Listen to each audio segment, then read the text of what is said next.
Chers amis, bonsoir à toutes et à tous. J'espère que vous allez bien dans cette émission. On s'y retrouve, on est là, la porte ouverte dans les studios. On est ravis d'être ensemble, bien aimés. On est bien entouré de jeunes ce soir, plus ou moins jeunes. Yes. Thibaut, ça va? Yes, ça va très bien. Plus ou moins. Je dis plus ou moins jeunes parce qu'on a à peu près 10 ans d'écart quasiment. Hein. J'ai 10 ans avec toi, je crois. Je sais plus. Claude, t'as quel âge? Comment ça, plus? Il a quel âge? Plus. Il a quel âge? Ah oui, non. Ah non, Non. 10 ans. Ouais, 10 ans. T'as 10 ans, t'as 40 ans, toi? Pourquoi t'as 20? Quel Jeune. coquin, ouais. Thibaut, tu vas bien? Ça va très bien. Bon. Claude, tu vas bien? Je vais bien, merci. Tu m'as l'air fatigué. Je le suis. Bon, super. Merci pour cette ambiance. Johanna, tu vas bien? Ouais, ça va. Ouais. On peut être fatigué et aller bien quand même. Oui, mais C'est beau la nuance. Tu vois. Bah oui.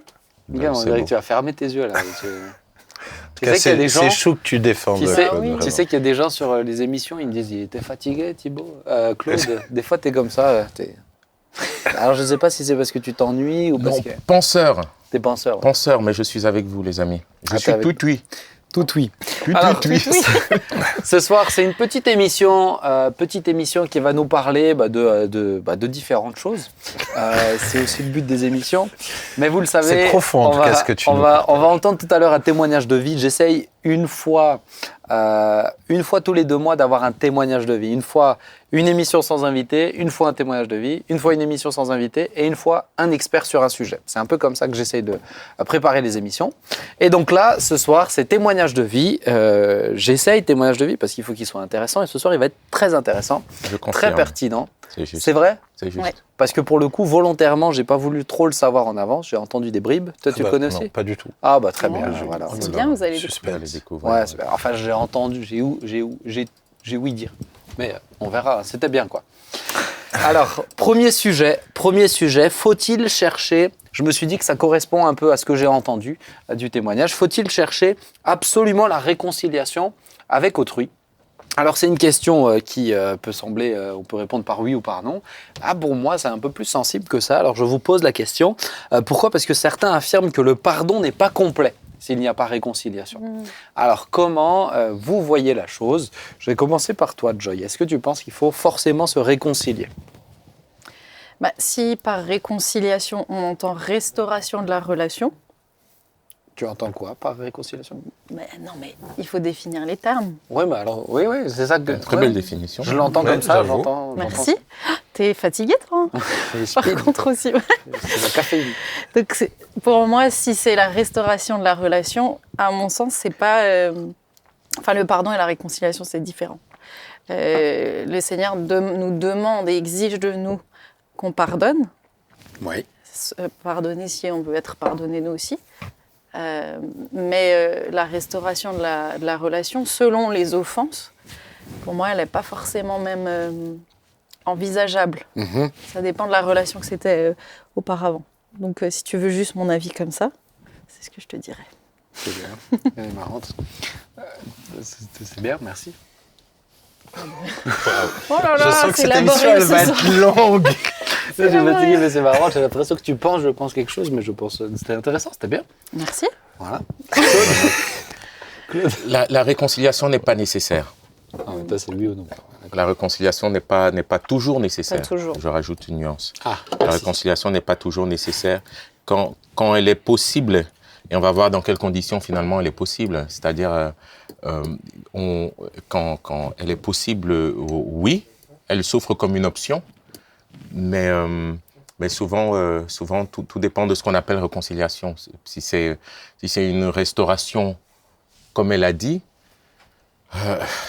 souvent c'est beaucoup plus compliqué. Alors, Je vais prendre attendez, quelques qu'est-ce que exemples. vous appelez réconciliation? Parce que vous C'est dites tout retisser. dépend En ce fait, qu'on je pense que appelle. ça dépend de l'offense. Non, mais vous dites tout dépend ce qu'on appelle réconciliation. Réconciliation, c'est restaurer la relation. Moi, pour moi, oui. C'est retisser les liens avec la personne qui m'a fait souffrir, avec la personne qui m'a fait du mal, avec la personne qui a été méchant envers moi, avec la personne qui m'a causé du tort. À partir du moment où je suis guéri, rétabli, est-ce que pour autant il est nécessaire d'être à nouveau en lien avec cette personne? Ouais. Donc, c'est pour ça que je dis qu'il n'est pas toujours nécessaire. Nous avons, vous savez, par mon histoire, j'ai été éducateur en foyer. foyer de jeunes enfants avec des enfants qui ont été placés parce que ayant eu des parents maltraitants et avec le désir, même lors de leur placement, de toujours revenir vers leurs parents, de retourner à la maison, de revoir papa, revoir maman, qui est tout à fait légitime. Parce qu'il y a, Tout ça, on parle d'enfants. il y a la force du lien, mais on s'est rendu compte que le retour à domicile ou le lien avec les parents n'était pas toujours possible. Et c'est là où on parlait de relations toxiques.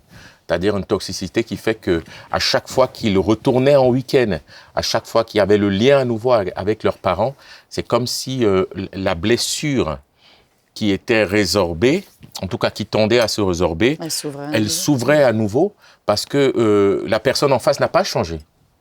Mais l'enfant, il continue à le considérer comme papa, comme maman, et souvent se victimise. C'est moi l'auteur, c'est moi la cause de ce placement. C'est intéressant. Là, dans ce cas-là, alors, la réconciliation, elle empêche même la guérison. Elle empêche la guérison. Et autant, par exemple, parce que dans le couple, on est aussi parfois amené à pardonner et à se réconcilier. Il vaut mieux quand c'est dans le couple. Ah pardon, j'avais oublié que vous étiez tous des maris parfaits. Amen. Amen. Il vaut mieux tendre à la réconciliation, sinon ça va être compliqué de continuer à vivre ensemble. Ah oui. Mais ce que je voulais dire, c'est que ça dépend aussi de l'offense en fait qui nous est faite. Je veux dire, on peut être offensé des fois dans des choses courantes de la vie. Et ça nécessite du pardon et forcément on va aller vers la réconciliation. Bah, c'est ça, parce que c'est pour ça que j'ai apprécié que tu mettes un peu de nuance, Claude, tout à l'heure, parce que sinon, la moindre offense dit ok, je pardonne, mais bon, je ferai plus de démarche. Ça dépend de ce pas que juste tu as fait. non plus. Ouais. C'est pas juste. C'est pour ça où moi je dirais que Dieu est un Dieu de la réconciliation. Amen. Et donc Dieu aime et Dieu veut qu'on se réconcilie. Maintenant, c'est pas toujours possible dans la mesure où effectivement les deux doivent s'accorder pour pouvoir à un moment donné se réconcilier. Et donc je dois faire tout ce qui est possible, ce qui est en mon pouvoir pour tendre à ça. Mais il y a des moments où c'est pas possible. Et donc une fois que c'est pas possible, je dois faire le deuil parfois de certaines relations. Autant que possible, soyez en paix avec exactement. Mais ouais, mais être en paix, c'est différent pour moi que d'être en relation. Tu vois ce que je veux dire? C'est pour moi, c'est ça la différence entre le pardon. Mais c'est déjà une étape. Quand il dit autant que possible, autant que ça dépende de vous. Oui, mais le fait de pardonner, pour moi, c'est là que tu te mets en paix devant Dieu et en paix avec l'autre, puisque tu n'entretiens plus de haine, etc. Mais être en paix, ça ne veut pas forcément dire avoir une relation. Mais pour ce verset-là, ce qu'il veut dire, c'est que tant que ça dépend de toi, j'ai compris, tu dois avoir la paix avec l'autre. Mais la paix, c'est de pouvoir rétablir un lien, c'est de pouvoir bâtir dessus. La paix, c'est ça. C'est que la paix, elle vient de chez lui et chez moi. Mais c'est pas possible de se réconcilier s'il y a la paix chez moi et pas la paix chez lui. Mais, enfin oui et non. Parce que pour moi, pardon. Vas-y, j'ai le droit de pas être d'accord avec toi. Mais j'ai rien dit. Vous vous réconcilierez après. On est là pour se réconcilier. On s'y retrouve, c'est bon. Elle a le droit de penser autrement. Non, mais être en paix, pour moi, ça veut pas forcément dire avoir un lien. Non, mais ce que ce verset, il veut dire, c'est ça. Il y a quelqu'un qui m'a fait du mal, je peux être en paix parce que j'ai pardonné. Il peut être en paix parce que, pareil, pour lui, peut-être je l'ai blessé et il m'a pardonné, mais ça ne veut pas forcément dire qu'on va créer du lien. Je l'entends. Ouais, je l'entends. Mais non, oui, toi, tu es sur le autant que possible. Pour moi, en tout cas, dans ce cas-là, alors j'ai l'impression que s'il y avait une relation avant et que tout d'un coup, parce qu'on s'est fâché, on a pardonné chacun, mais on ne veut plus de la relation. Je trouve qu'il y a quelque chose de malsain dans le cas où les deux ont vraiment pardonné. Mais ça dépend quoi? Mais ça dépend. Par exemple, moi je sais qu'il y a par exemple une personne dans ma vie... Parle-nous de Pierre. Vas-y. Pas du tout. Je pensais que tu allais partir sur le truc. Il y a quelqu'un qui m'a fait du mal. Ouais. Avec qui, alors j'avais pas des relations, on va dire, amicales, profondes, etc. C'est pardonné. Ouais. Je pense des deux côtés. Mais concrètement, ce serait même, je pense presque pas juste de continuer à entretenir, à avoir une relation même, tu vois. Parce que après, la vie a évolué et fait que, à la fin, il vaut même mieux. Mais ça pourrait. C'est-à-dire, si vraiment, pour moi, on a pardonné les deux, ça pourrait. C'est-à-dire, après, la relation peut Ça, c'est la vie qui a suivre fait, le cours. On n'a pas les données, donc choses. on part de ce que tu nous donnes. voilà, oui. Mais c'est la vie Mais qui a si tu fait veux que- donner le prénom, on pourra raconte-nous. S'il faut qu'on... Moi, je pense que tout dépend de la relation que tu avais. Si la Avant, réconciliation, c'est la restauration d'une relation perdue, c'est-à-dire d'un stade primitif A, bon là je deviens prof de maths A, on en revient à un point B et on veut revenir au point A, C'est prime, ouais. là, à prime, on est là dans une restauration. Oui. Si la réconciliation, c'est juste, je viens faire la paix, tu vois, je vois là Abraham et Lot, je ne sais pas si on peut dire c'est une réconciliation. Je viens faire la paix, mais après chacun s'en va sous ses tentes. C'est tout aussi possible. Je pense Tu qu'on vois, peut le déterminer comme une réconciliation. Je suis d'accord. Pour moi, le sens, en tout cas, qu'est-ce qui permet la réconciliation? C'est que les deux le veuillent. Tu dois faire ton processus de pardon. C'est-à-dire que toi, tu as subi l'offense, tu dois pardonner. Ça, c'est ta responsabilité. Par contre, moi, je dis souvent ça aux gens, tu ne dois pas te réconcilier, c'est-à-dire que tout ne dépend pas de toi. Si maintenant, une femme qui se fait battre par son mari, elle est partie, etc., heureusement qu'elle est partie, parce que tu ne vas pas subir des coups comme ça, elle doit pardonner. Elle doit arriver sur ce chemin du pardon, et c'est essentiel. Par contre, si lui, il continue à mettre des coups, mais il ne faut jamais retourner chez lui. C'est juste. Tu peux pas dire quelqu'un qui a subi de la violence verbale et qui pardonne et que l'autre continue, il faut plus en fait retourner. Oui. Parce que l'autre n'est pas dans ce désir-là, Exactement. l'autre n'a pas reconnu sa faute, l'autre... Souvent, tu vois, les gens, ils me disent ça, ils me disent « Ah, moi, je peux pas pardonner parce qu'il m'a pas demandé pardon. » Je dis « Non, c'est que tu peux pas te réconcilier. Ouais, Oui. c'est ça. C'est juste. C'est deux choses d'accord. différentes. Je suis très C'est d'accord. juste. Ça fait T'aimes bien plaisir. quand on te dit ça? Ouais, ça fait plaisir. Non, mais je suis d'accord avec toi aussi, Joya, je suis très d'accord. Moi, un truc en tout cas qui est très fort chez moi, c'est que j'ai ce désir cette notion de pardonner et de se réconcilier. Moi, je vais me battre pour ça, en tout cas, Ouais. où je sais que très rapidement, ça va m'affecter ou j'ai quelque chose en moi où c'est hyper important. Maintenant, je sens que chez d'autres, ça va demander plus de temps. Il y a aussi une question de caractère qui rentre en compte. C'est intéressant. Mais je trouve que c'est hyper intéressant de se dire, OK, Dieu aime la réconciliation, il a tout fait pour se réconcilier avec l'humanité. nous. Et que je trouve, même si certains ont des fois prennent plus de temps comme ça, moi j'aimerais encourager à ce qu'on y tende, en tout cas, à ce que on soit vraiment libre de reconstruire la relation. Après, Peut-être encore une fois, différemment. peut-être différemment. Et puis encore une fois, les relations, il y a aussi le fruit de la vie qui fait que, il y a des gens où je me suis éloigné d'eux, mais il n'y a pas eu d'offense, il n'y a pas eu. Mais la vie fait que C'est ça. nos chemins des fois se séparent. Mais C'est je ça. pense que, en tout cas, si je pouvais rajouter une petite réflexion là, ce serait. Mais je pense que souvent, même si le pardon est engagé, le pardon est personnel et individuel, mais dans la réconciliation, il y a un échange, il y a une discussion, il y a un partage. Et c'est là où on n'est pas bon. C'est là où moi je suis pas bon, personnellement. Je suis d'accord. Ça veut dire que, ok, voilà où Il va falloir que tu le pardonnes. ça fait mal. Hein. Ouais, pardonne-le. Comme ça, en direct. Comme ça, on se Mais on réconcilie. peut se réconcilier en assiste direct, à un ça serait live. magnifique. Mais c'est là où, en fait, on a du mal à dire, écoute, là, quand tu as dit ça, moi, ça m'a fait mal. Ouais. Moi, je me sens blessé. Moi, je me sens... et C'est justement l'état de la réconciliation. mais Vas-y, c'est dis-nous en plus. pour moi, C'est la question. c'est cette étape-là qui nous manque. On apprend à le faire en couple, on essaye de le faire en couple, on essaye de s'exprimer, mais la réconciliation demande des fois de revenir sur le point de rupture, sur le je suis point de d'accord. blessure, sur le point de souffrance, sur le point de mésentente, de mécompréhension.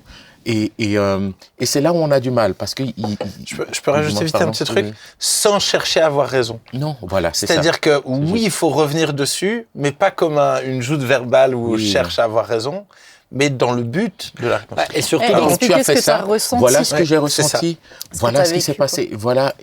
Et ça, et du coup, parce que c'est pas évident parce que tu touches à quelque chose qui est de la blessure, l'intime, Ouais. l'intime, et tu mets pas forcément tu enrobes pas forcément comme l'autre est censé le prendre. et tu Des fois, t'es brut, t'exposes. quoi. Et Ouais, tu tu le livres à t'exposes. celui qui t'a Ah fait ouais. mal, en fait. Tu Donc, t'exposes, ça veut dire, il sait, c'est là où j'ai touché.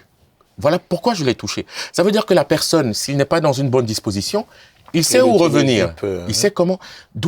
Et voilà pourquoi, en tout cas avec le petit recul que je peux avoir, je trouve qu'on est, et je me rends coupable, je me sens coupable à le dire, on se retrouve dans des relations qui n'ont pas été, où on n'a pas dit. On n'a pas percé l'abcès. On n'a pas percé l'abcès. On n'a pas dit, on n'a pas tout dit. On avance, mais on est ensemble, mais on n'est pas ensemble. Alors tu vois, moi il y a des moments, Oui. je dois dire, alors le couple, je trouve, c'est le meilleur terrain pour expérimenter Travailler ça, tout ça. bien sûr. régulièrement. Et Plus ou moins. en plus de ça, en tant que gars, en tant qu'homme, on fonctionne différemment qu'une femme. Moi, au début, j'ai dû apprendre, ça m'a pris vraiment du temps. Pour elle, discuter de la chose, c'était d'abord me raconter tout ce qui s'est passé. Combien de fois je lui ai dit, c'est bon, abrège, Je sais. parce que j'étais là. Je sais ce qui s'est passé. Oui, mais pas elle me raconte tout ce qui... Oui, mais t'es jeune. Ça remonte maintenant, ça s'améliore. Mais elle me racontait parce qu'elle a ressenti d'abord. C'est après. Mais elle a besoin de me raconter tout ce qui s'est passé. Et tu sais, tu as pris ça, et tu as dit ça, et j'ai dit ça. Je dis, oui, je me rappelle de tout, hein, je ne suis pas amnésique. Parce que nous, on veut régler la chose. Ah, bah la solution, oui. Et nous, on est efficace, quoi. Hein, on est... Non, là là. Mais donc là, c'est un terrain... Heureusement que tu es là, Joy. Enfin, heureusement ou pas, hein. Ouais, c'est pour bon, moi, c'est je une ne sais petite pas. boutade. Mais c'est un terrain, je trouve, qui nous permet bien de tester les choses. Après, je ne sais pas si c'est tout le temps nécessaire de tout redire dans le détail, tu vois ce que je veux dire? Des fois, pour moi, il y a des choses... oui, bon, je dis, écoute, tu m'as blessé, là, mais j'ai pas besoin de tout redire dans le détail, chaque aspect, Non. parce que des fois, la personne, elle n'est pas capable aussi de le comprendre encore, et puis moi, je l'ai pardonné, et puis on avance, et on... Il y a ce verset qui dit « L'amour couvre une multitude de fautes ». Donc ça veut dire qu'il y a des moments où par amour, je dois couvrir. C'est-à-dire que ça, je vais pas le régler avec la personne, mais je vais couvrir avec l'aide de Dieu. Et je pense qu'il faut faire attention parce qu'il y a des gens qui couvrent trop Qui passe et leur c'est temps pas à bon. couvrir. Et d'autres qui sont pointilleux sur chaque mot, chaque phrase. Et pour moi, c'est dangereux aussi. Donc, je suis très d'accord avec toi qu'il y a un équilibre entre qu'est-ce que je dois régler et dire et qu'est-ce qui... Moi, ce Tu qui vois, m'a surpris, tu- excuse-moi, c'est Je que t'excuse, vas-y. pour les fois où je me suis permis de dire à quelqu'un, Ouais. les gens ont... Toujours, j'ai eu des réactions positives, en fait. C'est-à-dire, pour les fois où je me suis dit, bon, écoute, là, quand tu as fait ça... alors, c'est rare, parce que moi, je vais même pas dans ce... Je n'y vais pas. Hein.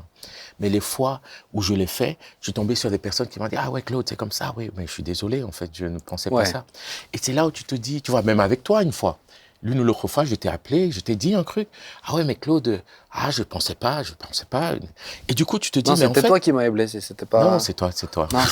Ah, ok. Recommencez pas par Et contre. vous pourrez vous réconcilier après. Vraiment. Mais du coup, tu te dis, mais en fait, comment est-ce qu'on peut... Des fois, on se prive Ouais. de cette étape parce que, du coup, des fois, tu peux tomber sur des personnes réellement de bonne foi qui n'ont pas saisi qu'ils t'ont blessé, saisi. ouais. Et des fois, on se referme vite. En plus, avec notre société Beaucoup hypersensible, de gens. avec nos émotions Ça. on se retrouve dans des choses où nous, en tant que responsables, même des frères, des bien-aimés qui sont venus dire, Claude, quand tu as dit ça, moi, et tu dis, oh, elle était, non, c'est pas toi, c'est même pas de toi que je parlais. Tu vois, non. Ils se sont fait des films tout seuls. Dernièrement, et ça m'a blessé à fond, il y a un monsieur qui dit bah, je sais que tu me détestes. Parce que tu m'as croisé à tel moment, tu m'as jeté un regard dédaigneux, tout ça. Et honnêtement, en lisant ça, je me suis dit mais pas du tout. Au contraire, tu vois, vraiment, au contraire. Et alors, c'était à The Rencontre en plus, donc je devais être dans ma bulle en train Les de... masques tombent. Hein. Mais ça m'a fait tellement C'est mal. juste. Et je suis content qu'il Mais l'ait ouais. exprimé. C'est juste. Mais on est content. Je veux dire que nous, quand on nous le dit, Des fois, je me dis, ils sont sensibles pour pas grand-chose quand même, je dois dire des fois. Mais j'aime bien parce que ça me permet... Là, tu les as pas encouragés. Ouais, pas du tout. Non, mais ça me permet de On était m'adapter bien, là. à la sensibilité des gens. Mais t'as des gens... À la sensibilité, au fonctionnement. On fonctionne vraiment pas du tout de la même oui, manière. mais t'as des gens plus sensibles, tout simplement, tu vois. Ouais. Je me rappelle une fois, j'ai dit par téléphone à quelqu'un, mais une blague où j'ai même pas... Rien de... Mais ça l'a tellement marqué, il l'a gardé des mois et des mois. Ah. Et il pouvait plus me parler de ça. Et un jour, il m'a dit, frérot, je suis désolé, hein, je t'assure, si tu m'avais dit tout de suite, je t'aurais demandé pardon tout de suite. J'ai pas de... Mais je reviens juste sur ce que je voulais dire, parce que, tu vois, moi, j'ai déjà dû pardonner, notamment quand j'étais malade, pardonner des gens qui, quand ils m'ont vu, quand ils me voyaient, ils quittaient la pièce. Wow. Ben ça, je l'ai pardonné dans mon cœur, parce que j'ai eu besoin, ça m'a fait tellement mal, tu vois. Mais après la guérison, hein, ça m'a fait vraiment mal, je sentais que c'était un obstacle. Quand je l'ai pardonné, je ne suis pas allé les revoir pour dire « tu m'as fait ça ». Pourquoi ? Parce qu'à ce moment-là, honnêtement, je ne suis pas sûr, et peut-être que c'est la peur de ce qu'ils ne l'acceptent pas, parce que je les connais, je ne suis pas sûr qu'il l'aurait accepté. Et du coup, je préfère le couvrir. Et j'ai réussi. Que de relancer un... Ah ouais, et moi, parce que j'ai peur que leur réaction te blesse. réenclenche quelque chose de nouveau, tu vois. Te blesse. Parce que moi, j'y pense même plus et tout ça. J'ai dû faire la démarche, mais pour le coup, j'ai couvert la faute. Ils sont même pas au courant, etc. Tu vois. Parce que j'ai plus besoin. Ça demande une maturité pour couvrir Ça les demande fautes. de la maturité. J'ai plus eu besoin de ça pour la réconciliation. J'ai pas eu besoin de cette étape-là, de dire tu m'as blessé. Et je pense que c'est là où tu touches une grâce. C'est-à-dire là, tu as besoin que Jésus, justement, valide cet acte-là et te donne vraiment de couvrir et de pouvoir vraiment... C'est-à-dire que le process de dire tu m'as blessé, etc., pour moi, il est pas... Faut pas le système, c'est pas systématique. Il y a des moments, et souvent c'est le cas. Souvent, moi, je vais dire aux gens, écoute, écris une lettre, fais quelque chose. Moi, tu vois, ça m'est arrivé d'écrire une lettre, et derrière, il n'y a eu aucun retour. Et c'est violent. Et c'est très C'est violent. encore plus violent. C'est hyper Et violent. surtout que, c'était très violent. C'était pas moi. Je suis en train de réfléchir. Je crois que j'ai peur. Non, c'est pas vous. Quand on parle de ça, on n'a pas de nom, on se dit, attends, c'était quand Non, c'est pas vous. Et j'ai pas reçu de retour, et du coup, c'était très, très violent. Tu dois double pardonner. Et tu dois double pardonner, mais surtout, j'ai plus recommencé. J'ai pas réessayé, en fait. Et c'est ça que je voulais dire. Il y a des fois, tu pardonnes, t'enclenches un processus de réconciliation, et si tu vois que ça marche pas, ou que si en face, la personne n'est pas prête, faut réussir aussi à lâcher. Exactement. On a parlé de lâcher prise sur une autre émission. Faut réussir La première émission à de la lâcher saison, prise. effectivement. Mais tu vois, et ça, c'est la deuxième émission. Donc, c'était il y a 2 semaines. Je suis en train de calculer le Oh là programme, là. excusez-moi, mais parce que là, on est au mois de juin, vous êtes au mois de septembre. Donc, effectivement, c'était il y a 2 semaines. Mais alors, regarde. Tu les as embrouillés. Ouais, désolé. Je vous prends un autre exemple. Quelqu'un qui... t'as un jeune. Un jeune, un de ses parents est horrible. On en connaît des parents horribles. Hein. T'as un de ses parents horrible. Et nous, on leur dit, il faut pardonner. Mais il ne va pas à chaque fois aller le voir en disant, tu m'as blessé. Si tu sais qu'il a un comportement néfaste, tu vois, si tu sais qu'il a un comportement difficile, tu peux réessayer, mais forcément, ça va être limite, ça va te créer peut-être une distance, tu vas te protéger, etc. Mais tu ne vas pas à chaque fois, il a un père alcoolique, tu ne vas pas à chaque fois aller le voir, ou je ne sais pas comment tu conseillerais, Claude, mais pour moi, c'est pas... Non, tu le sais, c'est son comportement, il est mauvais, mais il faut que tu pardonnes, et à chaque fois qu'il te blessera, tu devras prendre la décision de pardonner. Mais pas te réexposer non plus. pas te réexposer non plus. Et c'est là où, pour moi, son gardes une relation. comportement montre que la réconciliation n'est pas possible. Mais c'est là où la cohabitation prend de la place et que c'est là où ça devient compliqué parce que tu dois mesurer quelle est ma responsabilité en tant qu'enfant de Dieu pour honorer mon père, mais sans pour autant être d'accord avec lui et en me protégeant. Parce que tu dois te protéger au bout d'un moment. Ouais, mais c'est le degré de cohabitation, relation c'est que tu vas accepter ou pas, en fait. Mais pour moi, il ne faut pas couper la relation. Je ne vais pas lui dire, j'en sais rien, il a 16 piges, je ne vais pas lui dire quitte la maison. On Mais est non. Il ne d'accord. faut pas couper le lien. On est d'accord. oui. Mais c'est pour ça que pour moi, tu dois rentrer dans un autre type de relation où tu sais te protéger toi-même, où tu restes dans le pardon, et tu l'as très bien dit. Et pour moi, c'est pas...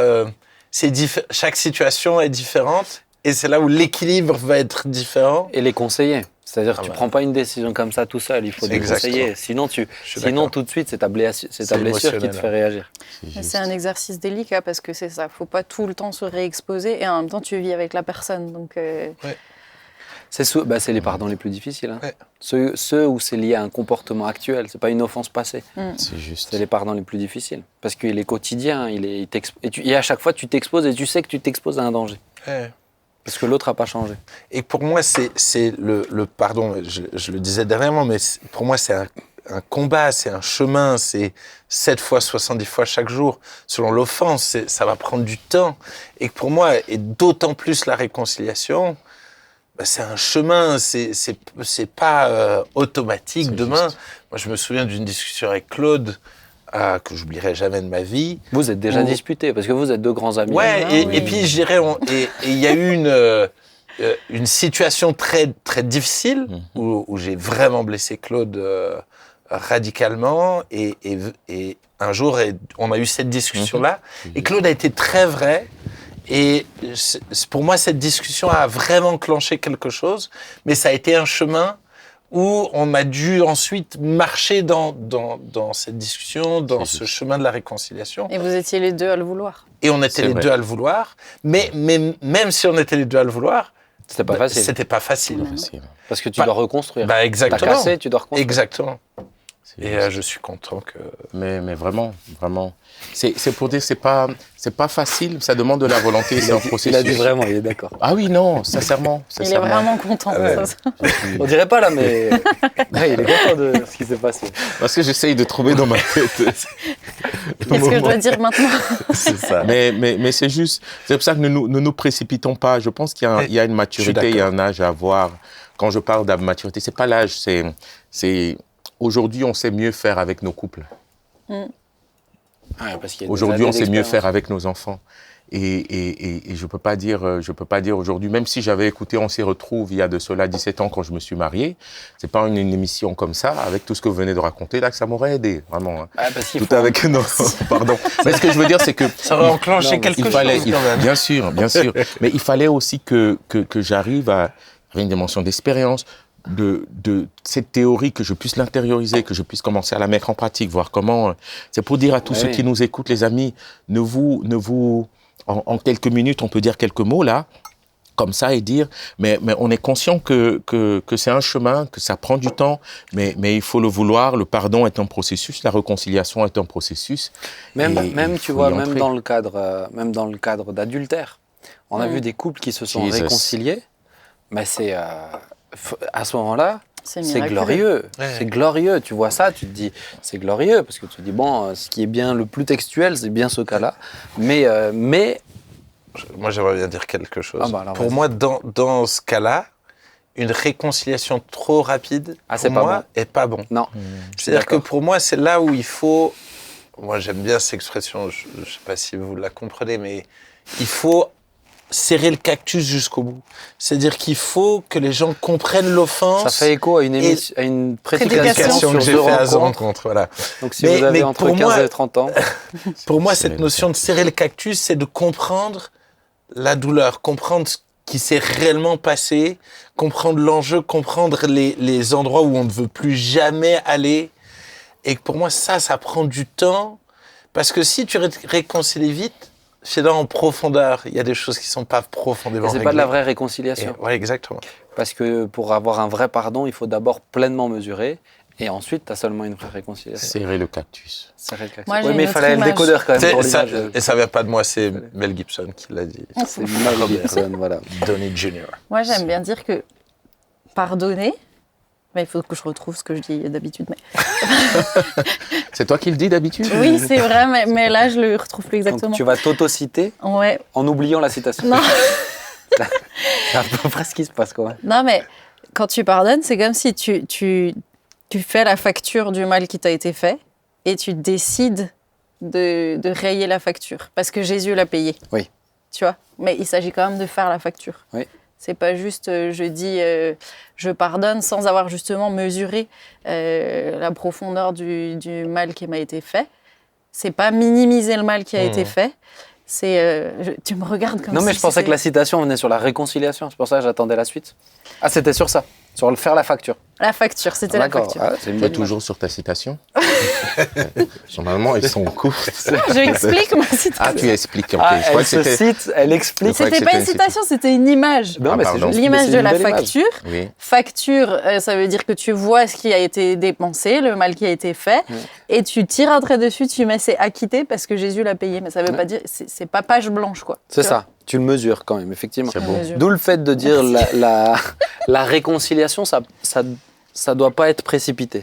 Mais pour moi, n'importe quelle offense, en fait. La réconciliation ne doit pas être précipitée. Ben parce que la confiance, sinon, elle pourra pas vraiment revenir. Ouais, alors, il y a des... Ouais, Sauf avec nos épouses. ouais mais même Ça là, tu as dépend des aussi degrés de d'offense. la- Non, non, du non, degré. non, non, non, non. Non, ma chérie, moi, je veux me Mais- réconcilier avec toi tous les jours. Voilà. Mais J'ai moi- lancé mon message. Moi, j'aime Tant bien pis en tout pour cas vous. cette discussion-là, parce que moi, des fois, je suis tiraillé entre deux choses. La Bible dit de ne pas se coucher sous la colère, donc Amen. il faut régler Mais rapidement. se coucher, attention. Est-ce que je peux Oui, terminer pardon. Dogs, Parce que sinon, on va se Je réconcilier suis une après. on va Schmitt appeler un peu dans Mador, la on va continuer la On va se discussion. hein. réconcilier. Et en même temps, je sens que moi, je veux me réconcilier vite. Mais toi, t'aimes ça. Toi, j'ai remarqué. mais hein. ma femme, elle a besoin de plus de temps. Ouais. Ouais. Et le problème, c'est que moi, je vois les heures passer. Bon, alors, Dieu merci, on n'a jamais... Chérie, le coucher de soleil est à 19h16. C'est ça. Et donc, pour moi, des fois, je suis tiraillé entre ces deux choses et j'apprends, je dirais, à laisser plus de temps pour justement que ça soit... qu'on aille au bout de la réconciliation et pas la presser finalement dans le fait de faire quelque chose qu'elle fait Mais- à contre-cœur. Non, et c'est qu'elle- superficiel. On n'est pas prête. Exactement. Nous, tu vois, peut-être ça va vous choquer, mais Oui. nous, on est, avec Sylvia, ça nous est arrivé de garder des tensions sur longtemps. Longtemps, c'est bien plusieurs jours, beaucoup de jours. Mais alors, 365. ouais, mais ce qui s'est passé en fait derrière, c'est que ça a pris tellement de temps, c'est que derrière, on en est sorti, pas au même stade, on est sorti au-dessus. Parce qu'on a pris le temps de vraiment tout processer personnellement. Et quand on a vu que ça allait aussi loin, on se dit, c'est pas possible en fait que ça aille aussi loin. Donc le fait que ça soit tellement difficile, cette réconciliation-là, par exemple, elle nous a permis d'en sortir, pas juste on recommence, mais vraiment on recommence déjà un cran un peu plus fort. Parce qu'on a pris le temps de... Non, vous me comprenez pas. Oui, on mais comprend. en fait, c'est quel encouragement tu vas nous dire à la fin, genre. Parce que la que je prochaine veux- fois, ce sera un peu moins. Non, mais ce que je veux dire, c'est que c'est qu'il y en a eu beaucoup moins derrière.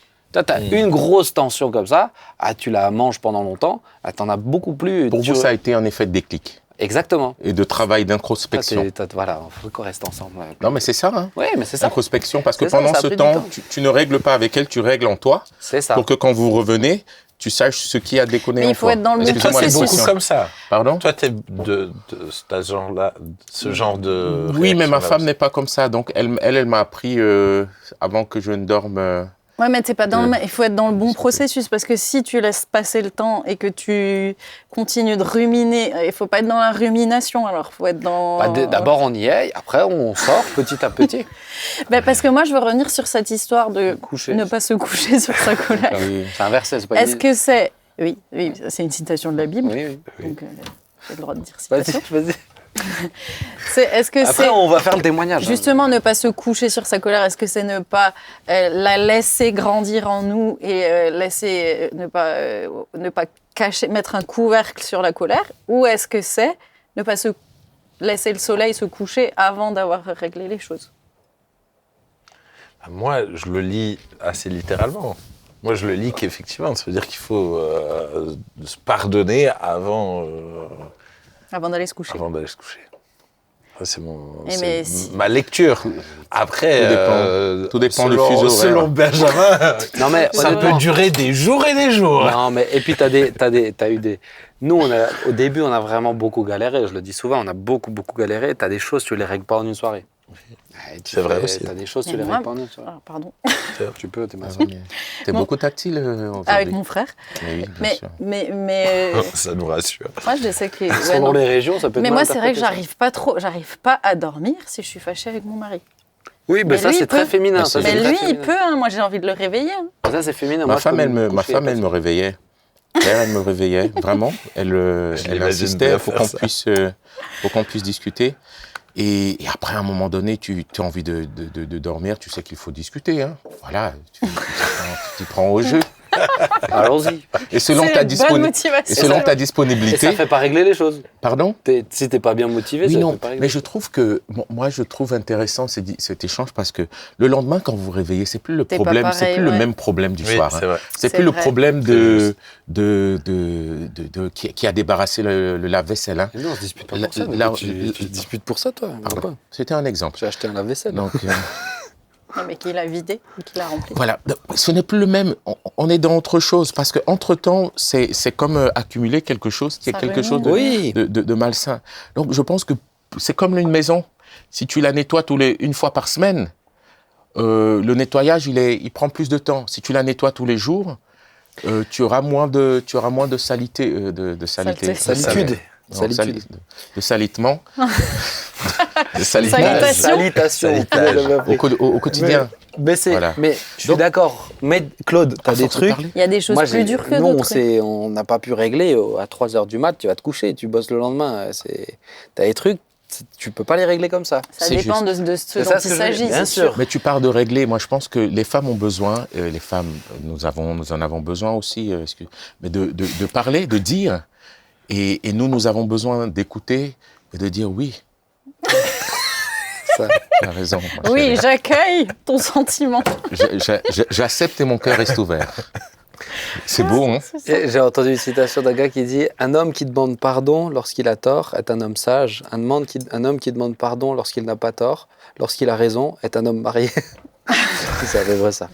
Ok. On va avancer hein Ouais, je Mais pensais pas que- Ok. tu vois, moi, c'est bien, on est parti un petit peu sur le sujet, c'était intéressant. Mais moi, je sais que Sylvia, maintenant, elle est très fatiguée, donc elle s'endort, même si on a un peu disputé. Elle est trop fatiguée. Mais à l'époque, moi, je dormais et elle faisait... Ah ouais, mais oui, bah moi aussi. Oh, ça me fait rien du tout.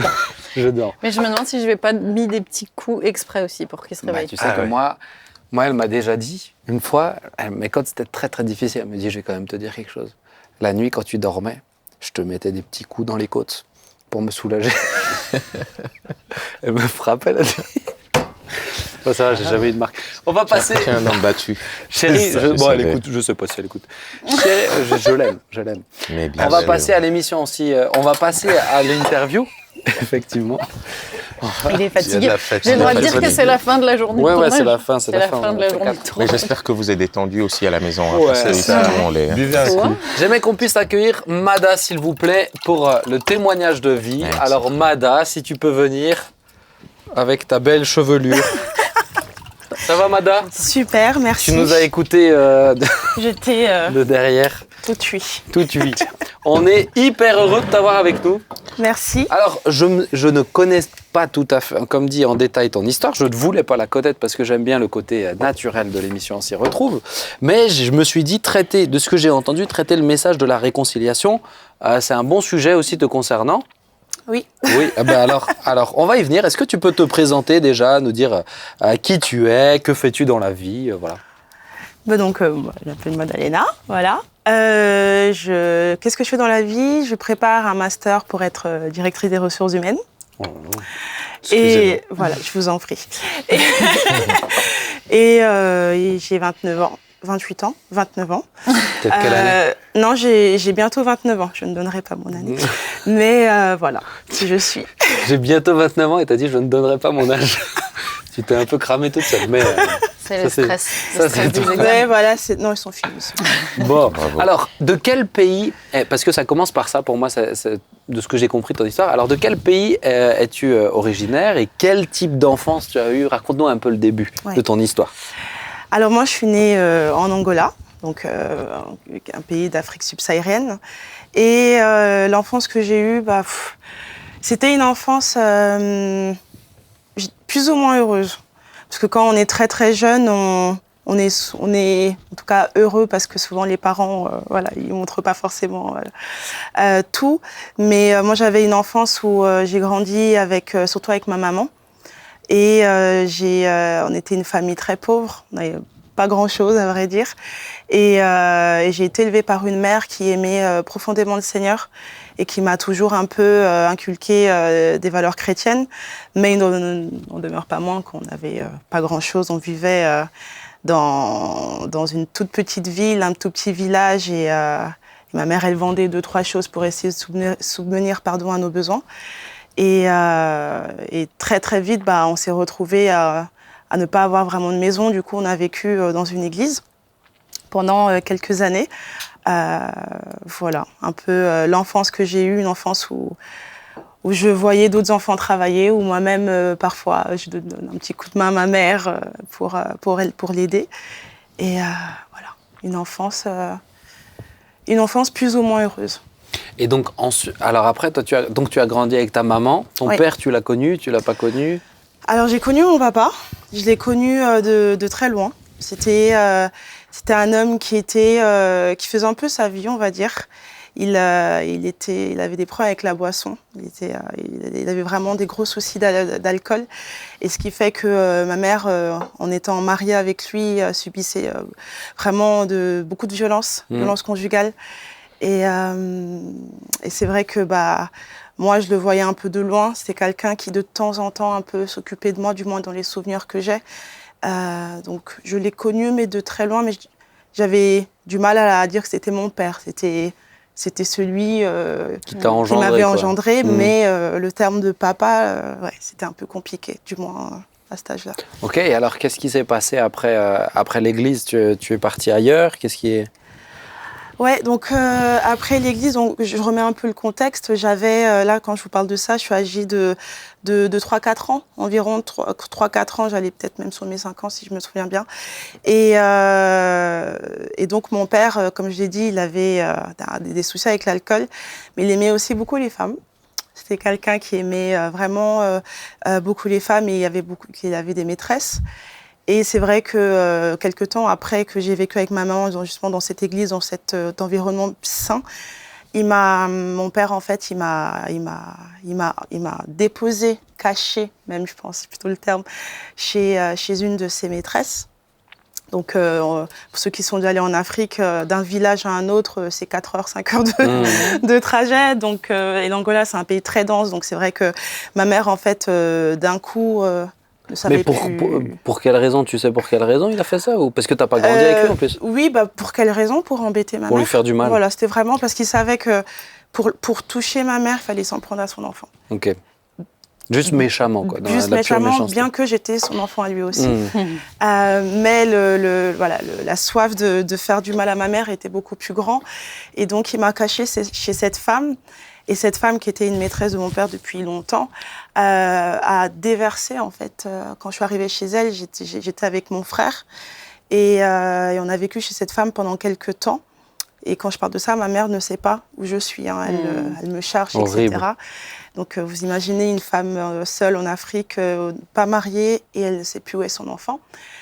Et donc, moi, j'ai grandi là-dedans, et cette femme nous traitait, en fait, en Afrique, on appelle ça des shege, c'est un peu des enfants de la rue. Elle nous traitait un peu comme des parias, quoi. J'étais pas son enfant, donc elle n'avait pas d'obligation de mère envers moi. Donc, quand elle voulait bien nous donner à manger, elle le faisait. Quand elle ne voulait pas, elle le faisait pas. Mais en soi, dans les souvenirs que j'ai, ça allait encore parce que j'étais habituée à ne pas avoir beaucoup. Donc, je ne demandais pas forcément plus. Jusqu'au jour où, en fait, elle a été prise... je ne saurais pas exactement de quoi, mais elle a été prise d'une rage. Et cette rage, elle l'a déversée sur moi, dans la mesure où elle a décidé d'être violente avec moi, de me fracasser le crâne en deux pour essayer de mettre fin à mes jours. Donc, j'avais 4 ans, je dirais.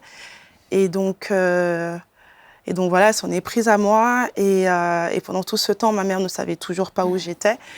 Et le temps est passé et je ne saurais pas vous dire qui m'a recousu, qui a fait quoi. Alors, je vous parle de ça en Afrique.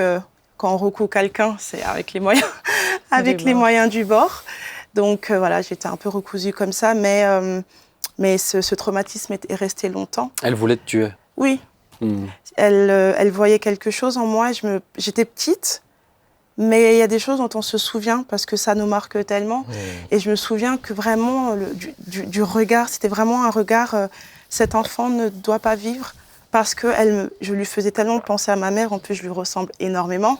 Donc à chaque fois qu'elle me voyait, elle voyait la femme qui est mariée avec son amant. Parce qu'elle la connaissait alors? Bah oui, elle se connaissait. Ah ouais. Elle se connaissait, elle savait très bien que j'étais la fille de ma mère. Elle savait très très bien toute l'histoire familiale derrière. Et voilà, un peu. Ok, donc tu as été dans ce contexte horrible jusqu'à quel âge alors? Dans ce contexte-là, jusqu'à j'irais mes 5 ans. Ok. Je dirais mes 5 ans. Et alors après, donc tu vivais dans un contexte, ça me fait un peu penser, alors pas, excuse-moi de la comparaison, mais vous connaissez Les Malheurs de Sophie? Ah mais clairement. Vous connaissez? Oui, Un peu. j'ai bien pleuré d'ailleurs. On le regarde. Oui. C'est un dessin animé qui parle d'une petite fille. C'est un film tellement triste. Ouais. C'est qu'une série, mais que Les Malheurs de Sophie. Elle vit que des choses horribles. Elle perd ses 2 parents. Elle est placée chez une belle-mère et qui ne l'utilise comme un esclave, en fait. Vraiment. Ça me fait un peu penser Oui, c'est vrai. à ça. Qu'est-ce qui s'est passé alors après cet épisode de ta vie? Bah, ce qui s'est passé après, c'est que dans le village dans lequel du coup j'étais chez cette femme, il y a une dame qui connaissait en fait ma maman, et quand elle m'a vue, elle s'est dit mince, cette petite ressemble à mon amie qui habite à la capitale, à Luanda, et elle se dit c'est bizarre qu'elle soit ici sans elle. Et donc elle repart où ma mère était, c'est ma maman qui m'a expliqué ça bien plus tard, qui lui dit écoute, il y a une petite fille dans un village, quand je l'ai vue, je trouve qu'elle te ressemble, et c'est vraiment bizarre parce que quand j'ai regardé, j'avais l'impression que c'était toi en miniature. Et ma mère, pas une, pas deux, se dit mais attends, mais même si peut-être que tu te trompes, je préfère vérifier, donc amène-moi là-bas. Et donc le chemin a été long, semé d'embûches, etc. Et elle arrive dans ce village, et pour ceux qui connaissent pas trop la culture africaine, c'est que tu peux pas arriver dans un village, les gens ne te connaissent pas et dire cet enfant c'est le mien. Ça ne marche pas comme ça, il faut que tu prouves, parce qu'en général les gens se connaissent, etc. Et donc quand elle est arrivée, il y a une horde de villageois qui lui ont dit non, là t'es en train de voler un enfant, c'est pas le tien. Et elle, une mère désespérée, elle criait, elle disait mais si, c'est la mienne, regardez son visage, regardez comment elle me ressemble. Et donc quand je suis sortie de la maison dans laquelle j'étais, que moi j'ai vu ma maman, j'ai crié, j'ai couru vers elle en voyant enfin ma mère, par rapport à tout ce que je vivais, c'était enfin une lueur d'espoir. Et donc, c'est comme ça que ma maman m'a retrouvée. La femme en question criait quand même que non, c'est mon enfant à moi, etc. Mais les gens du village se sont dit, mais effectivement, cet enfant ressemble à l'autre femme, qu'est-ce qui se passe? Ça me fait un peu penser dans la Bible à l'histoire des 2 mères qui essayent l'une qui prouve que l'autre est son enfant. Et ma mère, vraiment, s'est battue corps et âme pour que les gens voient que j'étais sa fille. Et quand elle m'a retrouvée dans un état pitoyable, dans le sens où j'étais amaigrie au plus haut point, j'avais des poux partout, j'avais le crâne d'un moitié enfoncé parce que voilà, c'était assez récent. Mais c'est comme ça qu'elle m'a retrouvée, et mon père dans tout ça était au courant, mais pas forcément plus de réaction que ça. Il a laissé les choses comme ça? Il a laissé les choses, et puis c'était un peu ta nouvelle maman, oublie l'autre, voilà. Donc t'es reparti avec ta maman alors? Voilà. T'es resté à peu près quoi, 2 ans, 1 an et demi, 2 ans chez Ouais, 1 an la et demi, deuxième? 2 ans, je dirais. Et quand je suis repartie avec ma mère, pendant tout ce temps, ma mère, elle avait un projet dans son cœur, c'était d'avoir une vie meilleure, de quitter la vie qu'on avait. Et donc, elle a tout fait. Elle a vendu le peu qu'elle avait. Elle a travaillé, je ne saurais même pas dire combien d'heures, pour quelques dollars.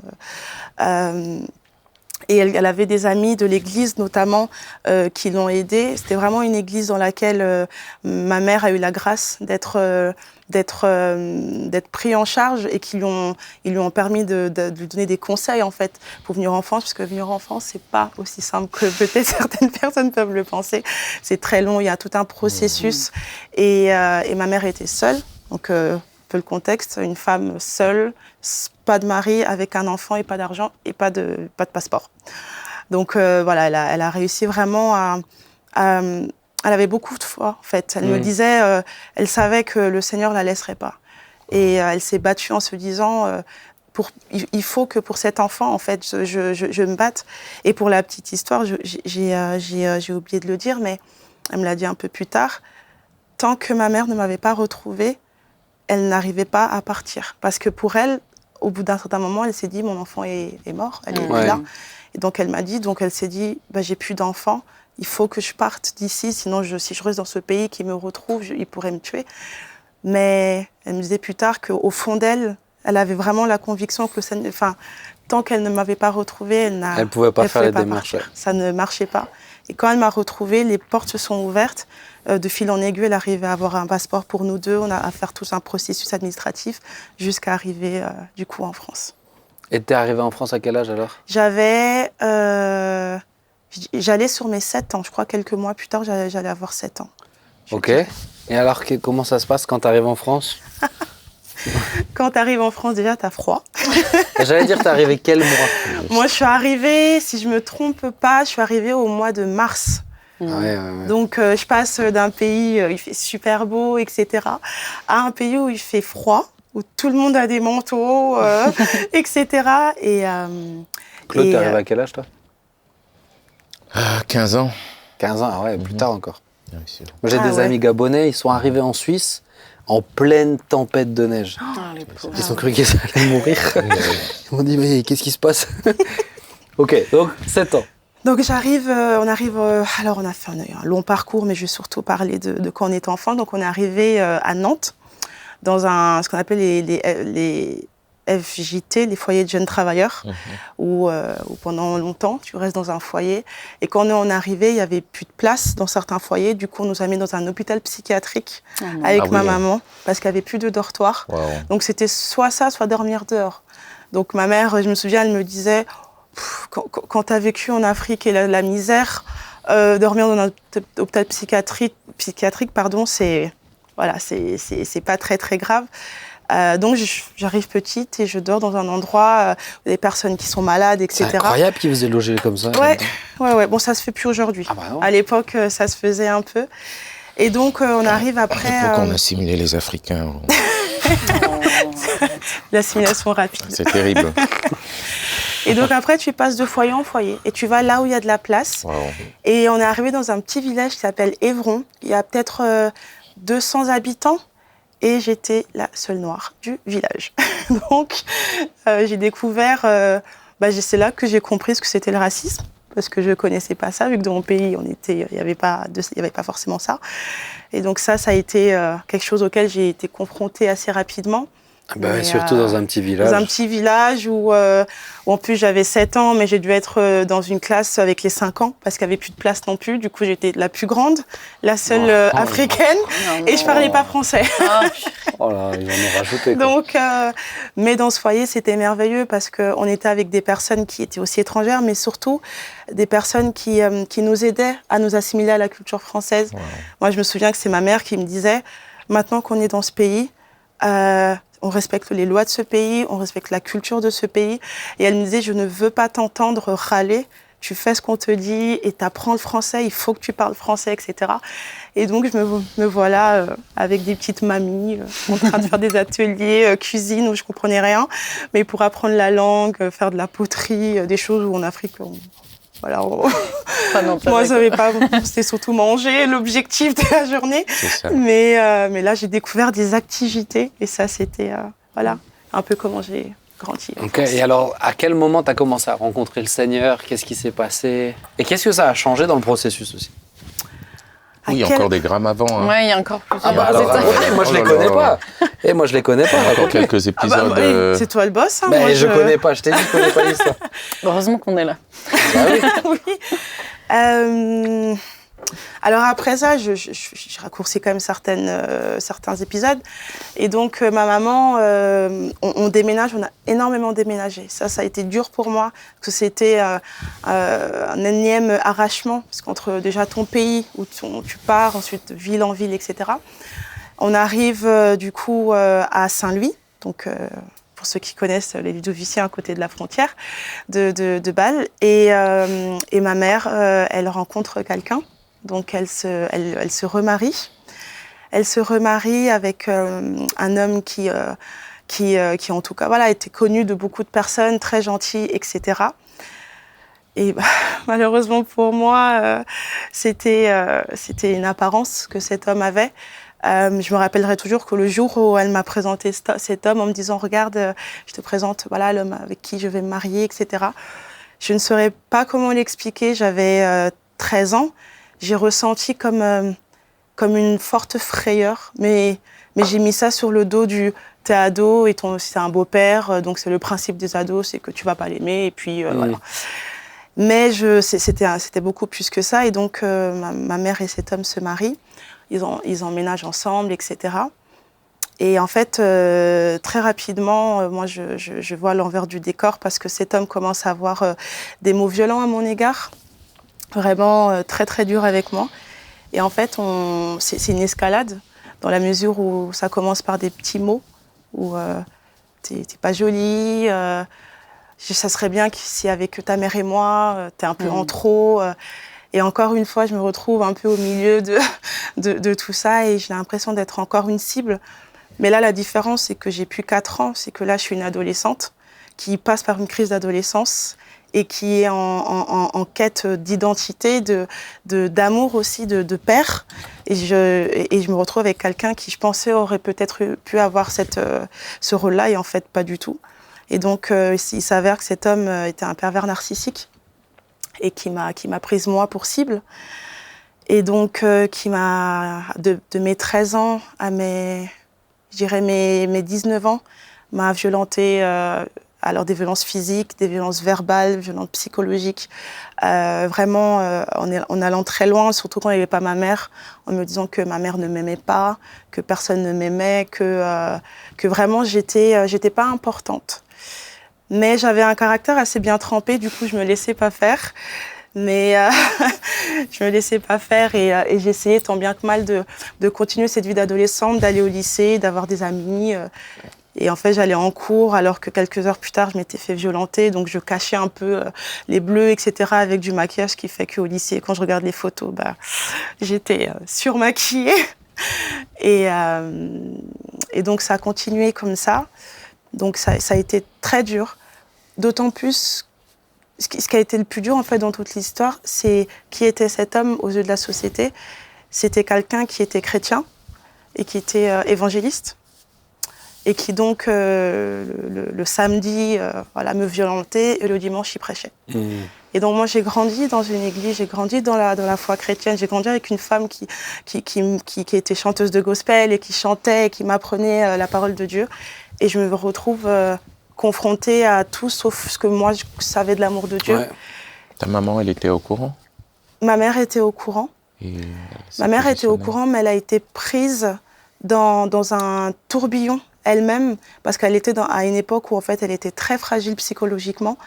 Elle savait qu'il était violent verbalement avec moi, mais elle ne savait pas physiquement, parce que je ne lui disais pas, parce que j'avais peur que si je lui dis, déjà qu'elle ne me croirait pas, et la peur de ne pas être crue, c'était plus fort que le reste. Alors je me disais non. Et puis elle a tellement galéré, etc. Laisse-la avoir sa chance et puis au pire, t'inquiète, on a déjà essayé de te tuer une fois. Bon, allez, t'es forte, tu vas y arriver. Et justement, à propos de ça, c'est que quelques temps plus tard, au bout d'un certain nombre d'années, un jour, il est pris du même élan de violence à mon égard que la première femme quand j'étais petite. Mais cette fois-ci, là, il y avait quelque chose dans le regard qui était différent. Je me souviendrai toujours, c'est que j'ai vraiment été confrontée à quelqu'un qui soit il met fin à mes jours, soit il détruit complètement toute la famille parce que j'étais la cible. Et donc, ça a commencé un matin avec des insultes, etc. Et après, des violences, etc. Et comment, en fait, ça s'est terminé dans cette histoire, c'est que cet homme, en fait, pris d'un élan, il a essayé de me défenestrer.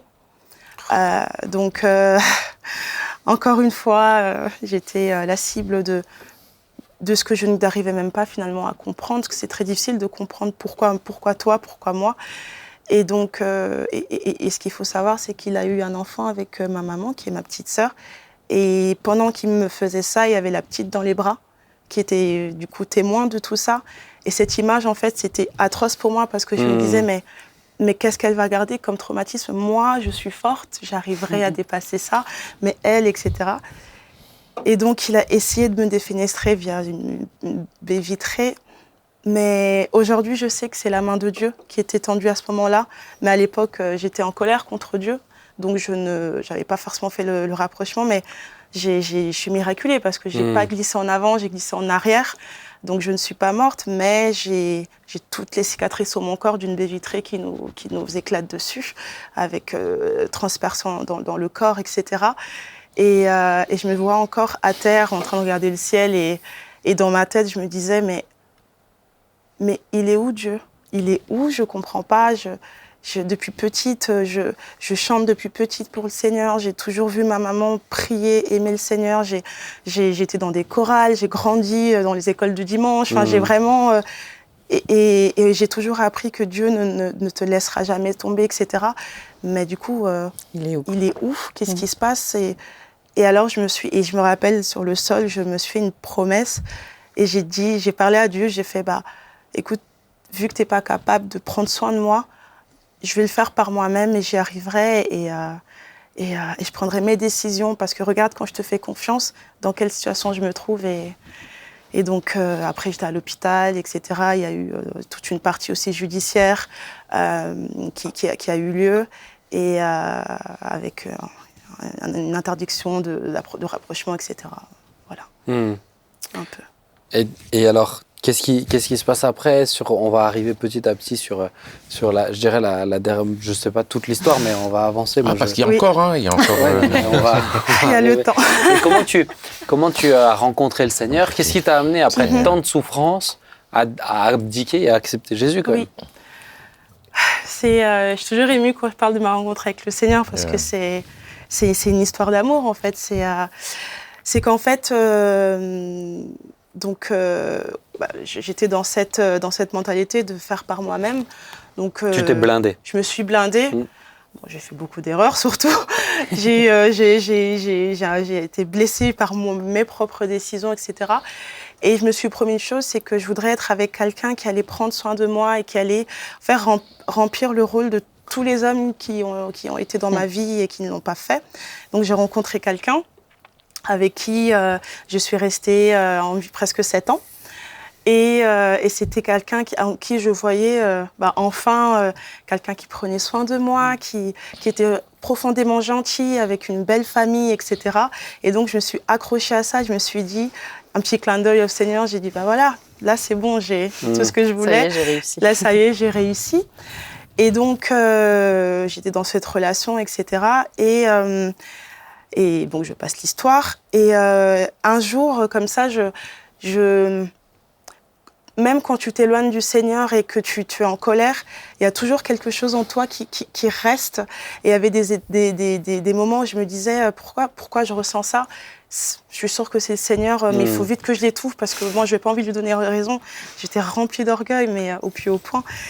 Et je ressens au fond de moi... Je peux pas imaginer ça chez toi. Merci Ben, tu es fort aimable. Mais et donc je ressens l'envie de déménager et je commence à me dire mais où, etc. Et les choses font que de fil en aiguille, j'arrive en fait dans un village que je n'aurais pas pensé du tout habiter, qui se trouve dans le Sungo. Et donc j'arrive dans ce village avec du coup l'homme avec qui j'étais, on habite ensemble, etc. Et je rencontre notamment Johanna, qui était du coup ma voisine. Du dessous, voilà, et qui on a bien mangé. Et donc avec Pierre, j'imagine. Ah oui. Et donc, je commence en fait, j'arrive là-dedans et je vois en fait qu'il y a des chrétiens. Et moi, j'étais un peu devenue allergique aux chrétiens. Donc, je me disais, oula, si c'est les mêmes chrétiens que ceux que moi j'ai connus, je sens que je vais encore avoir des problèmes. Donc, je vais d'abord les observer, etc. Et le temps est passé, on a noué des liens avec différentes personnes, etc. Et un jour... Je précise juste, excuse-moi, mais dans le village de Saint-Bernard, le village est envahi de chrétiens. C'est-à-dire qu'il y en a à chaque porte. C'est aussi pour ça. Tu as dit, j'ai fait connaissance. Le pasteur, ouais, j'ai fait connaissance avec plusieurs personnes. C'est vraiment le village est rempli. J'étais voisine d'un pasteur, voisine de Johanna, voisine de plein de personnes, etc. Donc, quand j'y repense, le Seigneur, il m'a cerné. Il m'a Maintenant, cerné. c'est fini. hein. Maintenant, t'arrêtes, tu rentres Muraille à de la Jéricho. maison.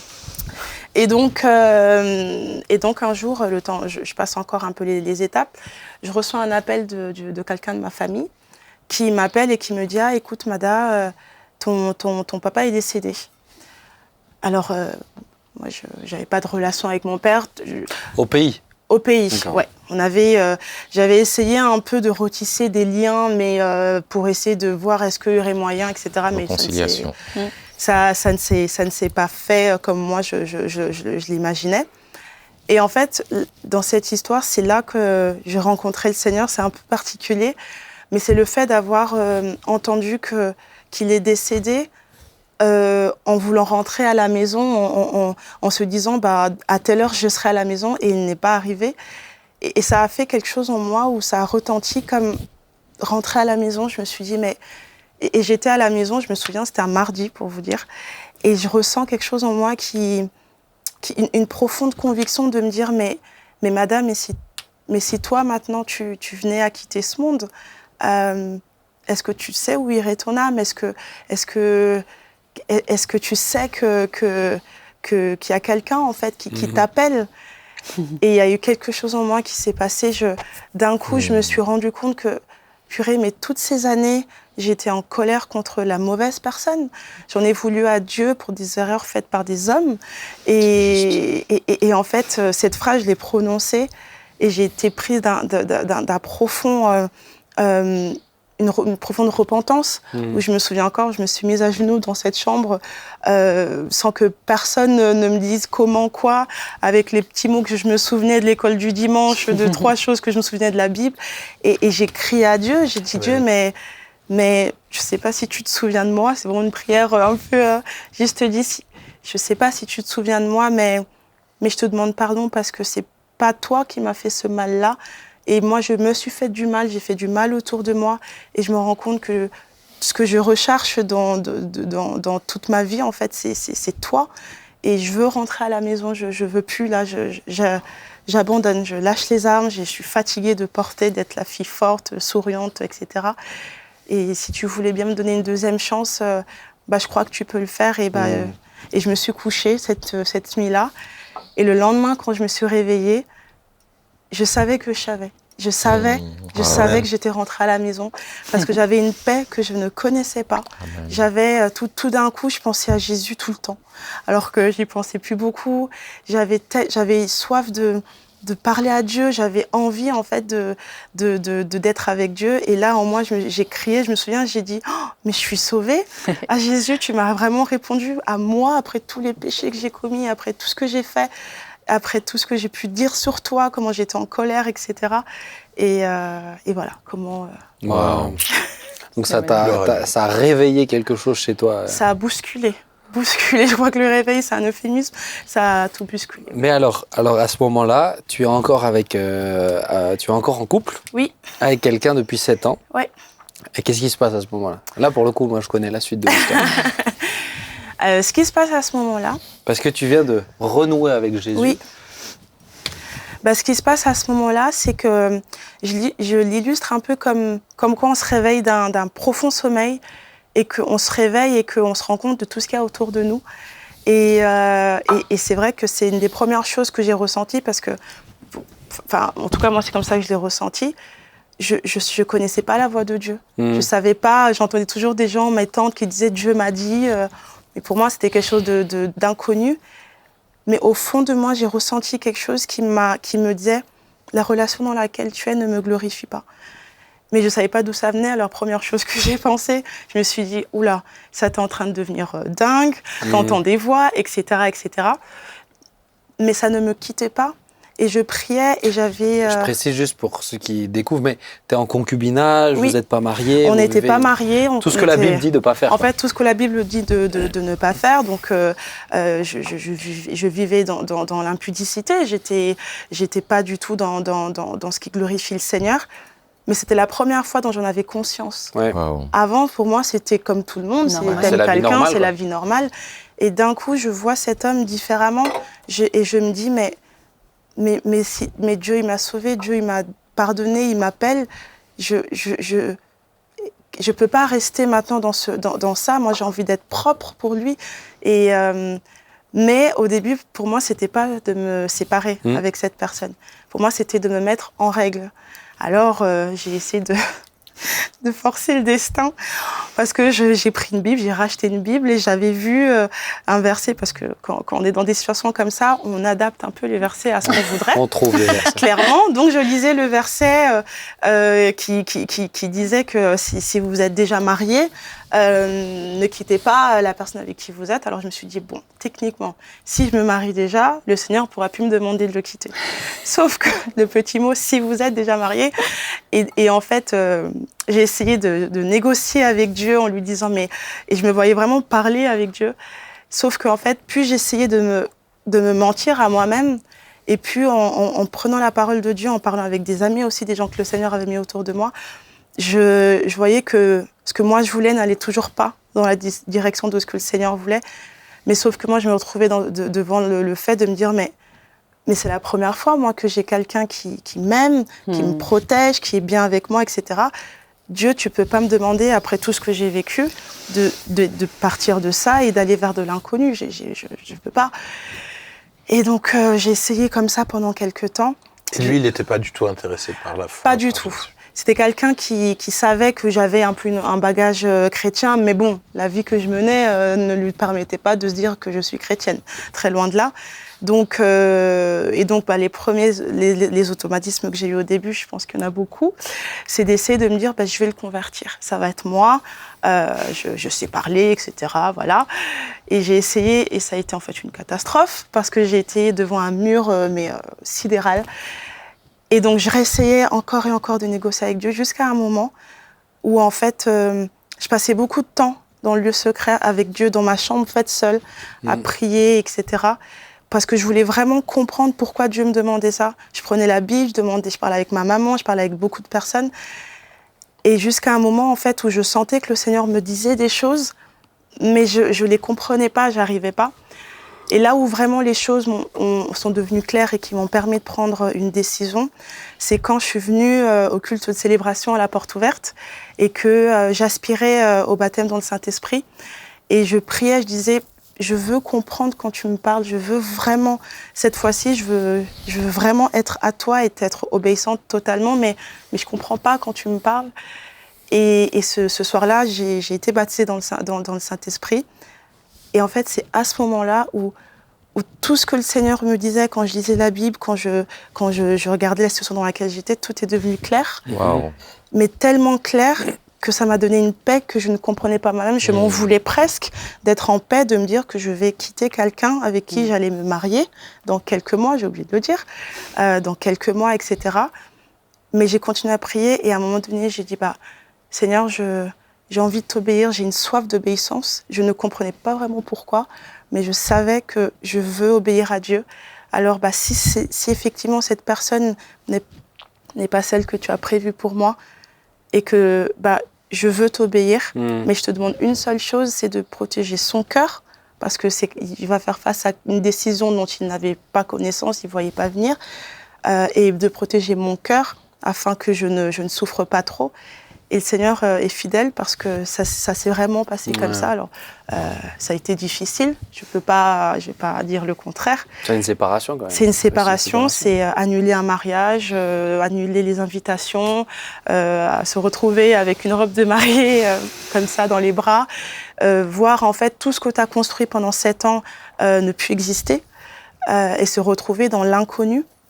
Et donc, j'ai effectivement dit à cette personne que je ne pouvais pas rester dans cette relation, que je devais le quitter, etc. Et donc, et après de là, un travail de reconstruction et un accompagnement. Ce que je trouve beau dans comment ça s'est passé, c'est que c'est pas quelqu'un qui t'a dit de faire ça. Non. C'est-à-dire que c'est une conviction personnelle qui est venue. Pour moi, ça reste extrêmement important. C'est que tu suis pas la volonté d'un homme. Non. Tu prends une décision personnelle.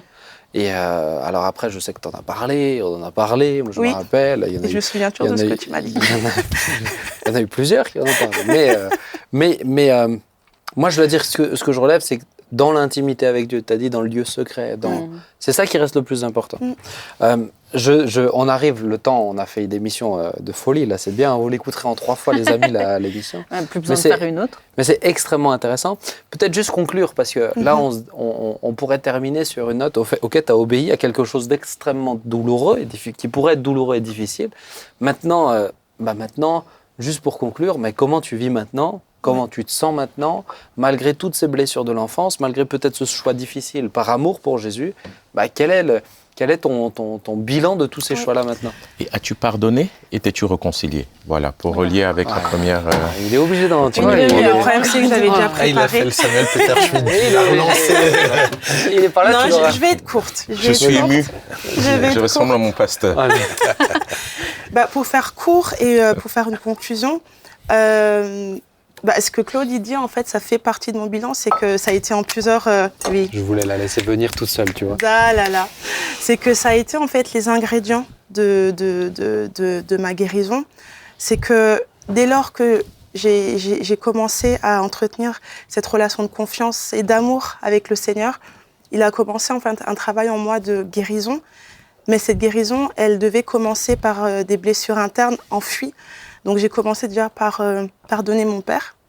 Mais je voudrais juste rajouter rapidement, c'est que le pardon, c'est faire le choix de se démunir d'un ressentiment légitime qu'on pourrait ressentir envers quelqu'un et de se dire je veux pas le ressentir, donc je te pardonne.